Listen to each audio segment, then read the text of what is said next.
نحمده ونصلي ونسلم على رسوله الكريم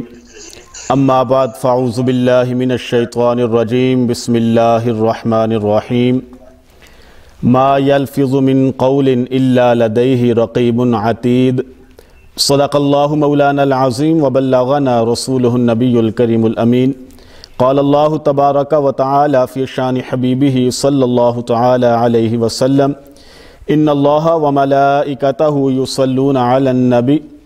یا ایہا الذین آمنوا صلوا علیہ وسلموا تسلیما الصلاة والسلام علیک یا سیدی یا رسول اللہ وعلی آلک واصحابک یا سیدی یا حبیب اللہ الصلاة والسلام علیک یا سیدی یا رحمة للعالمین وعلی آلک واصحابک یا سیدی یا خاتم النبیین۔ اللہ رب العالمین احکم الحاکمین کی حمد اور ثنا اور حضور پر نور شافی یوم النشور سرور کائنات مفخر موجودات زینت بزم کائنات تاجدار مدینہ سرور قلب و سینہ حضور علیہ التحیۃ والثناء کی بارگاہ بے کس پناہ میں درود و سلام کا نذرانہ عرض کرنے کے بعد میرے انتہائی واجب الاحترام قبلہ شاہ صاحب و جملہ معزز و محتشم سامعین و ناظرین کرام السلام علیکم ورحمۃ اللہ وبرکاتہ۔ سامعین ذویل احتشام، میں نے آپ کے سامنے قرآن مجید برہان رشید کی ایک آیہ مقدسہ تلاوت کرنے اور آپ نے اسے سماعت فرمانے کا ثواب حاصل کیا۔ اس آیہ مقدسہ میں اللہ رب العالمین کی ذات نے زبان کے متعلق ارشاد فرمایا ہے۔ خلاق عالم نے ارشاد فرمایا کہ ما یلفظ من قول الا لدیہ رقیب عتید، کہ انسان اپنی زبان سے جو بھی جملہ جو بھی لفظ نکالتا ہے اللہ رب العالمین کے فرشتے اس لفظ کو اس گفتگو کو نوٹ کر لیتے ہیں، لکھ لیتے ہیں۔ کہ انسان جو بھی گفتگو کرے، جو بھی الفاظ اپنی زبان سے ادا کرے، وہ یہ نہ سمجھے کہ میرے یہ الفاظ یہ ہوا میں اڑ گئے، بلکہ اللہ رب العالمین نے فرشتے مقرر فرمائے ہوئے ہیں کہ جو اس کی گفتگو کو اس کی زبان سے نکلے ہوئے الفاظ کو نوٹ کر لیتے ہیں اور پھر اللہ رب العالمین کی بارگاہ میں ان کو پیش کرتے ہیں۔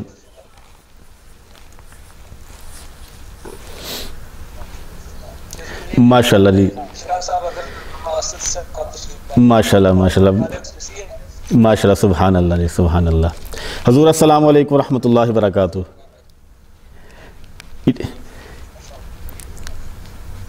قبلہ شاہ صاحب نے اجازت ہوئے تھے پھر، بہت شکریہ، جزاک اللہ جی۔ حضرت ابو ہریرہ رضی اللہ تعالی عنہ سے روایت ہے، فرماتے ہیں کہ نبی کریم صلی اللہ تعالی علیہ وسلم نے ارشاد فرمایا کہ من کان یؤمن باللہ والیوم الآخر فلیقل خیرا او لیصمت، کہ جو شخص اللہ رب العالمین کی ذات پر ایمان رکھتا ہے اور آخرت پر ایمان رکھتا ہے، اس کو چاہیے کہ یا تو وہ اچھی گفتگو کرے یا پھر وہ خاموشی اختیار کرے۔ کہ زبان کا کتنا کردار ہے انسان کی زندگی کے اندر، کہ حضور نبی کریم صلی اللہ تعالی علیہ وسلم نے اللہ پر ایمان رکھنے اور آخرت پر ایمان رکھنے کے بعد جو ارشاد فرمایا کہ اس کو چاہیے کہ وہ یا تو اچھی گفتگو کرے یا پھر اپنی زبان کو تالا لگا لے، چپ رہ لے، کسی کی دل آزاری نہ کرے۔ اور حضرت علی رضی اللہ تعالیٰ عنہ کی طرف ایک قول منسوب ہے، فرماتے ہیں کہ جراحات السنان لها التیام ولا یلتام ما جرح اللسان، کہ جو زخم نیزوں سے لگتے ہیں، جو زخم تیر سے لگتے ہیں، جو زخم چھری اور چاقو سے لگتے ہیں، وہ زخم تو بھر جاتے ہیں، لیکن جو زخم زبان سے لگتے ہیں وہ زخم کبھی بھی نہیں بھرتے۔ کہ زبان سے جو نکلتے ہیں الفاظ، اگر اچھے الفاظ ہیں تو وہ اللہ کی بارگاہ میں مقبول ہیں، اور اگر وہ ایسے الفاظ ہیں کہ جن کی وجہ سے اللہ رب العالمین کی بھی ناراضگی شامل ہو تو پھر ہم اللہ رب العالمین کے عذاب کو دعوت دے رہے ہیں۔ اور ایک مقام پر آپ علیہ السلام نے ارشاد فرمایا کہ من یضمن لی ما بین لحیتیہ وما بین رجلیہ اضمن لہ الجنہ، کہ لوگو تم مجھے اپنی دو چیزوں کی ضمانت دے دو تو میں تمہیں دنیا میں ہی رہتے ہوئے جنت کی ضمانت دے دیتا ہوں۔ وہ دو چیزیں کیا ہیں؟ ما بین لحیتیہ، جو دو جبڑوں کے درمیان ہے، یعنی تمہاری زبان، وما بین رجلیہ، اور جو تمہاری دو ٹانگوں کے درمیان ہے، یعنی تمہاری شرمگاہ۔ ان دو چیزوں کی حفاظت کی گارنٹی تم مجھے دے دو، دنیا میں ہی رہتے ہوئے جنت کی خوشخبری اور ضمانت میں تمہیں دے دیتا ہوں۔ تو یہ دیکھیں زبان کا کتنا کردار ہے انسان کی زندگی کے اندر، کہ اگر اچھے الفاظ ہوں گے، اچھی گفتگو ہوگی تو اللہ رب العالمین اس کا اجر بھی عطا فرماتا ہے۔ اور حضرت عبداللہ بن عمر رضی اللہ تعالیٰ عنہ سے روایت ہے، آپ فرماتے ہیں کہ نبی کریم صلی اللہ تعالیٰ علیہ وسلم نے ارشاد فرمایا کہ من صامت نجا، کہ جس نے خاموشی اختیار کی اس نے نجات حاصل کر لی۔ کہ چپ رہنے میں کتنی اللہ رب العالمین کی طرف سے مہربانی کا نزول ہوتا ہے کہ انسان کو اللہ رب العالمین کی طرف سے نجات حاصل ہو جاتی ہے۔ ایک حکایت ہے کہ کسی زمانہ میں ایک بادشاہ کا بیٹا تھا جو کسی عالم دین کی صحبت میں بیٹھا کرتا تھا، تو عالم دین سے اس بادشاہ کے بیٹے نے یہ روایت سن لی کہ من صامت نجا، کہ جو چپ رہے گا اس کو نجات مل جائے گی۔ تو اس بادشاہ کے بیٹے نے ایسی چپ تھانی کہ اس نے ہر قسم کی گفتگو کرنے سے پرہیز کر لیا، کسی کے ساتھ بھی کسی قسم کی وہ بات چیت نہیں کرتا تھا۔ بادشاہ بڑا پریشان ہوا کہ نہ جانے میرے بیٹے کو کیسی بیماری لگ گئی ہے کہ اس نے خاموشی اختیار کر لی ہے، بولتا ہی نہیں ہے۔ اس نے بڑے بڑے حکماء کو، بڑے بڑے اطباء کو بلایا کہ اس کا کسی طریقے سے علاج کروایا جائے، لیکن وہ بالکل بھی کوئی بھی لفظ اپنی زبان سے نکالنے سے بالکل قاصر تھا۔ تو ایک طبیب نے، ایک حکیم نے بادشاہ کو یہ مشورہ دیا کہ اس کو صبح کے وقت باہر باغ کی سیر کرانے کے لیے لے جایا جائے، ہو سکتا ہے باہر جائے تو اس کی آب و ہوا میں تبدیلی آئے، تو اس کی طبیعت میں بہتری آئے تو یہ بولنا شروع کر دے۔ چند دن گزرے، وہ صبح کے وقت اس کا بادشاہ کا ایک وزیر تھا جو بادشاہ کے بیٹے کو سیر کرانے کے لیے لے کر جاتا، لیکن کوئی رزلٹ اس کے سامنے نہ آیا۔ ایک دن وہ بادشاہ کا وزیر اور بادشاہ کا بیٹا باغ میں کہیں جا رہے تھے تو ایک درخت کے اوپر فاختہ نے پھڑ پھڑانا شروع کیا، نیچے سے ایک شکاری اس کی طاق میں تھا۔ جیسے ہی وہ فاختہ پھڑ پھڑائی تو اس فاختہ کا شکار اس شکاری نے کر لیا۔ تو وہاں پر وہ بادشاہ کا بیٹا بولا صدقت یا رسول اللہ، کہ یا رسول اللہ صلی اللہ علیہ وسلم آپ نے بالکل سچ فرمایا کہ جس نے خاموشی اختیار کی اس نے نجات حاصل کر لی۔ وہ وزیر بڑا خوش ہوا، اس نے گھر جا کر اپنے دربار میں جا کر بادشاہ کو یہ بتایا کہ آج تمہارے بیٹے نے کچھ الفاظ اپنی زبان سے نکالے ہیں۔ تو بادشاہ سمجھ گیا کہ میرا بیٹا یہ جان بوجھ کر گونگا بنا ہوا ہے، یہ جان بوجھ کر نہیں بولتا۔ تو جیسے بادشاہ کو پتہ چلا کہ یہ اس نے بولنا شروع کر دیا ہے، بادشاہ کو پتہ چل گیا کہ یہ کوئی بیماری نہیں ہے، بادشاہ نے اپنے جلاد کو بلایا اور کہا کہ میرے بیٹے کو لٹاؤ اور اس کی چھترول کرنا شروع کر دو۔ تو وہ بادشاہ کا بیٹا بڑا مسکرایا اور پھر اس نے کہا صدقت یا رسول اللہ، کہ یا رسول اللہ صلی اللہ علیہ وسلم آپ نے بالکل سچ فرمایا کہ من صامت نجا، جس نے خاموشی اختیار کی اس نے نجات حاصل کر لی۔ فاختہ بول لی تو وہ ماری گئی، میں بولا تو میری پٹائی کر دی گئی۔ یعنی کہ چپ رہنے کے اندر کتنی حکمتیں ہیں، اور جو نبی صلی اللہ تعالیٰ علیہ وسلم کے فرامین ہیں ان کے اندر اللہ رب العالمین کی طرف سے کتنی رہنمائی ہے انسان کے لیے، کہ جو شخص خاموشی اختیار کرتا ہے، چپ رہتا ہے، زیادہ گفتگو نہیں کرتا، تو پھر اس کو اللہ رب العالمین کی طرف سے نجات بھی حاصل ہو جاتی ہے۔ تفسیر حقی کے اندر علامہ اسماعیل حقی ایک روایت نبی علیہ السلام کی نقل فرماتے ہیں۔ حضرت محمد بن کعب رضی اللہ تعالیٰ عنہ اس کے راوی ہیں، فرماتے ہیں کہ ایک دن ہم نبی کریم صلی اللہ تعالیٰ علیہ وسلم کی محفل میں بیٹھے ہوئے تھے، تو آپ علیہ السلام نے محفل کے دوران ہی ارشاد فرمایا کہ اول من یدخلکم رجل من اہل الجنہ، کہ تمہاری محفل میں اس وقت جو بھی شخص سب سے پہلے آئے گا وہ جنت میں داخل ہو جائے گا، اس کا جو شمار ہے وہ جنتی لوگوں میں سے ہے۔ تو فدخل عبداللہ بن سلام، تھوڑی دیر گزری تو حضرت عبداللہ بن سلام رضی اللہ تعالیٰ عنہ اس گھر میں داخل ہوئے۔ تو لوگوں نے عبداللہ بن سلام رضی اللہ تعالیٰ عنہ سے پوچھنا شروع کر دیا بھی کیا وجہ ہے کہ جو نبی علیہ السلام نے بتایا تھا کہ ابھی جو شخص یہاں پر داخل ہوگا اس کا شمار جنتی لوگوں میں سے ہے۔ تو وہ کہنے لگے کہ مجھے تو میرے کسی عمل پر کوئی فخر نہیں ہے اور نہ میرے اعمال کے اندر کوئی اتنی زیادتی ہے کہ جس کی بنا پر حضور نبی کریم صلی اللہ تعالیٰ علیہ وسلم نے مجھے اہل جنت میں شمار کیا ہے۔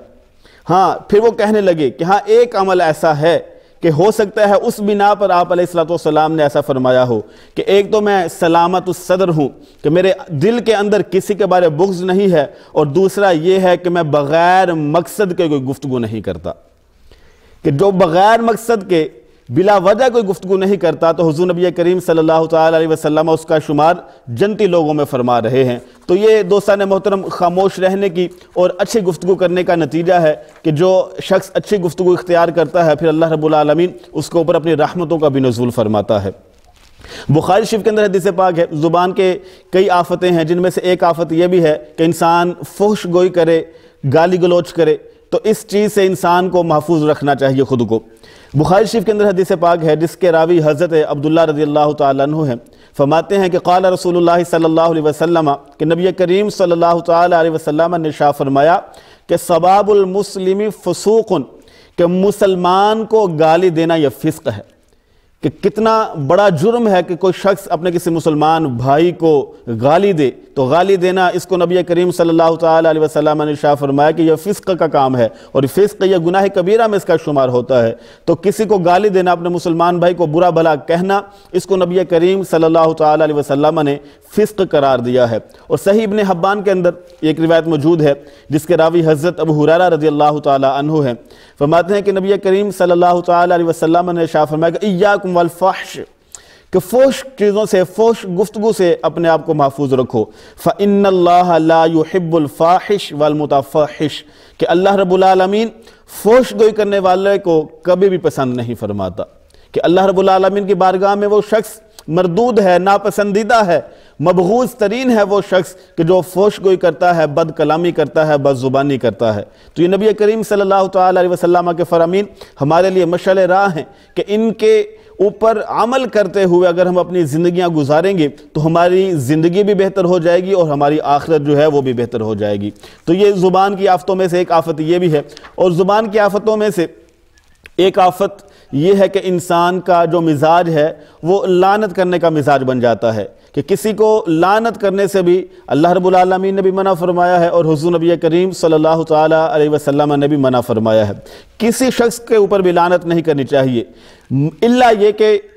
اس شخص کے کفر پر موت کا یقین ہو، جیسا کہ ابو جہل ہے، فرعون ہے، قارون ہے، یہ ایسے لوگ ہیں کہ جن کی موت کفر پر ہوئی اور ان کے بارے میں ہمارا یقین اور تیقن ہے کہ یہ کفر پر مرے ہیں۔ ایسے لوگوں کے بارے میں اگر لعنت کی جائے گی ان کے اوپر تو پھر کوئی مسئلہ نہیں، لیکن اگر کسی ایسے شخص کے اوپر لعنت کی جائے کہ جو زندہ ہے اور اس کے موت کا یقین نہیں ہے کہ وہ کفر کے اوپر ہوا ہے، تو ایسے شخص کے اوپر لعنت بھی نہیں کرنی چاہیے۔ ابو داؤد شریف کے اندر حدیث پاک موجود ہے جس کے راوی حضرت سمورہ بن جندب رضی اللہ تعالیٰ عنہ ہیں، فرماتے ہیں کہ نبی کریم صلی اللہ تعالی علیہ وسلم نے ارشاد فرمایا کہ لا تلاعنوا بلعنت اللہ ولا بغضب اللہ ولا بالنار، کہ کسی کے اوپر لعن طعن نہ کرو اور نہ کسی کو بد دعا دو اللہ کے غضب کی، اور نہ ہی کسی کو یہ بد دعا دو کہ تمہارے اوپر اللہ کا عذاب نازل ہو۔ اب اس حدیث پاک میں جو پہلا جملہ آپ علیہ السلام نے بیان فرمایا وہ یہ ہے کہ کسی کے اوپر لعن طعن سے محفوظ رکھو، کسی کو اوپر لعنت نہ بھیجو، کسی کو اوپر لعن طعن نہ کرو۔ اور حضرت ام درداء رضی اللہ تعالیٰ عنہ روایت کرتی ہیں کہ نبی کریم صلی اللہ تعالی علیہ وسلم سے ابو درداء رضی اللہ تعالیٰ عنہ نے سنا، وہ آگے بیان کرتے ہیں کہ قال رسول اللہ صلی اللہ علیہ وسلم، کہ نبی کریم صلی اللہ تعالی علیہ وسلم نے ارشاد فرمایا کہ ان العبد اذا لعن شیئا، کہ جب بندہ کسی کے اوپر لعنت بھیجتا ہے تو صعدت اللعنت الى السماء، تو لعنت آسمان کی طرف جاتی ہے۔ جب وہ لعنت آسمان کی طرف جاتی ہے تو فتغلق ابواب السماء، آسمان کے دروازے بند ہو جاتے ہیں۔ پھر کیا ہوتا ہے؟ ثم تہبط الى الارض، پھر وہ لعنت زمین کی طرف آتی ہے تو فتغلق ابوابها،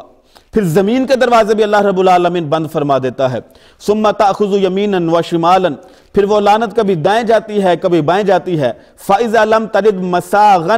پھر اس لعنت کو کوئی ایسا شخص نہیں ملتا کہ جو اس لعنت کا مستحق ہو، تو راجعت الی الذی لعن، پھر لعنت اس شخص کی طرف آتی ہے کہ جس کے اوپر لعنت کی گئی ہو۔ فإن كان لذلك اہلا، اگر وہ اس کا اہل ہو تو اس کے اوپر لعنت برس جاتی ہے۔ وإلا، اور اگر وہ لعنت کا مستحق نہ ہو تو راجعت الی قائلها، جس شخص نے لعنت بھیجی ہوتی ہے اس کے اوپر وہ لعنت آ کر برس جاتی ہے۔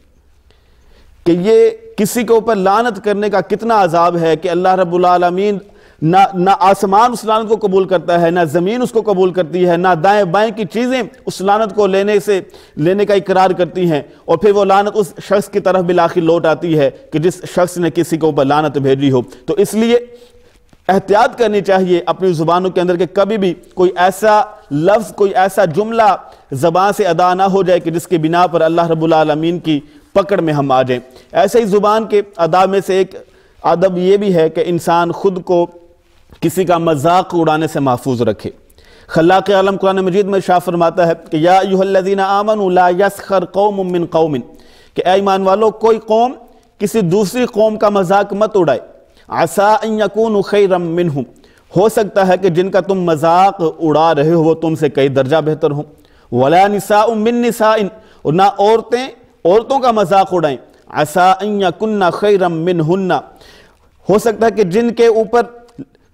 جن کے بارے میں تم برا بلا کہہ رہے ہو یا جن کا تم مذاق اڑا رہی ہو وہ عورتیں تم سے کئی درجہ جو ہے بہتر ہوں، تو یہ کسی کا مذاق اڑانے سے بھی اللہ رب العالمین نے منع فرمایا ہے۔ ایسے ہی زبان کے آداب میں سے اور کئی ایسے آداب ہیں کہ جن کا ادب کرتے ہوئے انسان جو ہے وہ اپنی زندگی کو بہتر بنا سکتا ہے، اور جو کسی کا مذاق اڑاتے ہیں ان کے بارے میں شعب الایمان کے اندر حدیث پاک موجود ہے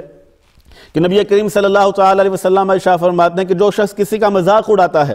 کل قیامت کے دن ان کے ساتھ بھی مذاق کیا جائے گا۔ وہ کس طرح کہ ان المستہزئین بالناس یفتح لأحدہم باب فی الجنہ، کہ جو شخص دنیا میں کسی کا مذاق اڑاتے ہوں گے کل قیامت کے دن جب حساب و کتاب ہو جائے گا تو ان مذاق کرنے والوں کے ساتھ اللہ رب العالمین کیسا ان کے مذاق کا بدلہ ان کو دے گا کہ ان کو جنت کے دروازے پر لایا جائے گا، پھر جنت کے دروازے پر لانے کے بعد ان کو کہا جائے گا یہ تو تم سے مذاق کیا جا رہا تھا، چلو جاؤ تم دوزخ میں۔ یعنی اس طرح ان بندوں کے ساتھ جو کسی کا مذاق اڑاتے ہیں، کسی کا تمسخر اڑاتے ہیں، تو ان کے ساتھ کس طرح اللہ رب العالمین کل قیامت کے دن پیش آئے گا۔ ایسی زبان کی آفتوں میں سے ایک آفت جھوٹ بولنا بھی ہے۔ انسان کو چاہیے کہ اپنی زبان کو جھوٹ سے محفوظ رکھے۔ اللہ رب العالمین نے بھی قرآن مجید میں بڑی اس کی جو ہے وہ ایسے شخص کے بارے میں فرمایا ہے کہ فَنَجْعَلْ لَعْنَةَ اللَّهِ عَلَى الْكَاذِبِينَ، کہ جو جھوٹے ہیں، جھوٹ بولتے ہیں، ان پر اللہ رب العالمین کی لعنت ہے۔ اور نبی کریم صلی اللہ تعالی علیہ وسلم ارشاد فرماتے ہیں کہ اذا كذب العبد تباعد عنه الملك ميلا من نطق ما جاء به، کہ جب بندہ جھوٹ بولتا ہے تو جو اللہ رب العالمین کے مقرب فرشتے ہوتے ہیں اس بندے کے جھوٹ بولنے کی وجہ سے اسے 1 میل دور بھاگ جاتے ہیں، کہ یہ جھوٹ بولنے کا اس قدر اللہ رب العالمین اس بندے کے ساتھ معاملہ فرماتا ہے کہ جو مقرب فرشتے ہوتے ہیں وہ بھی اس بندے کے جھوٹ بولنے کی وجہ سے دور بھاگ جاتے ہیں۔ اس لیے انسان کو چاہیے کہ اپنی گفتگو کو اچھا بنائے۔ صرف آخری بات ذکر کر کے اجازت چاہتا ہوں، امام فخر الدین رازی تفسیر کبیر میں ایک روایت نقل کرتے ہیں کہ کل جب قیامت کا دن ہوگا تو اللہ رب العالمین ایک بندے سے ارشاد فرمائے گا کہ یا فلان ادخل الجنت بعملک، کہ اے فلاں شخص اپنے ایک عمل کی وجہ سے جنت میں داخل ہو جا۔ وہ بندہ بڑا حیران ہو کر اللہ کی بارگاہ میں عرض کرے گا یا الہی ماذا عملت، میرا وہ کون سا عمل ہے کہ جو تجھے اتنا پسند آ گیا کہ جس کی وجہ سے تو مجھے جنت جیسی نعمت سے نواز رہا ہے۔ تو اللہ رب العالمین اس بندے سے ارشاد فرمائے گا کہ نسیتا وما انسا، کہ اے بندے تو مجھے بھول گیا لیکن سن لا تأخذنی سنۃ ولا نوم، میں تجھے نہیں بھولا کیونکہ نہ تو مجھے اونگ آتی ہے نہ مجھے نیند آتی ہے۔ اللہ رب العالمین اس بندے سے ارشاد فرمائے گا کہ تجھے جنت اس لیے دی جا رہی ہے کہ تو ایک رات کو اس انداز میں سویا ہوا تھا کہ قلت ماذا خلال بینک، کہ جب تو نے کروٹ بدلی تو اس کروٹ کے دوران تیری زبان سے لفظ اللہ نکلا تھا، تو اس لفظ اللہ کی ادائیگی کی وجہ سے میں تجھے جنت جیسی نعمت سے نواز رہا ہوں۔ کہ اگر انسان سوتے جاگتے اپنی زبان کا استعمال اچھے طریقے سے کرے گا تو اللہ رب العالمین اس کو جنت جیسی نعمت سے بھی نوازے گا۔ اللہ رب العالمین کی بارگاہ میں دعا ہے کہ جو سنایا اللہ رب العالمین ہمیں اس پر عمل کرنے کی توفیق عطا فرمائے۔ آخر میں شاہ صاحب کی خدمت میں عرض کرتا ہوں کہ آپ مجھے دعاؤں میں یاد رکھیے گا۔ السلام علیکم ورحمۃ اللہ وبرکاتہ۔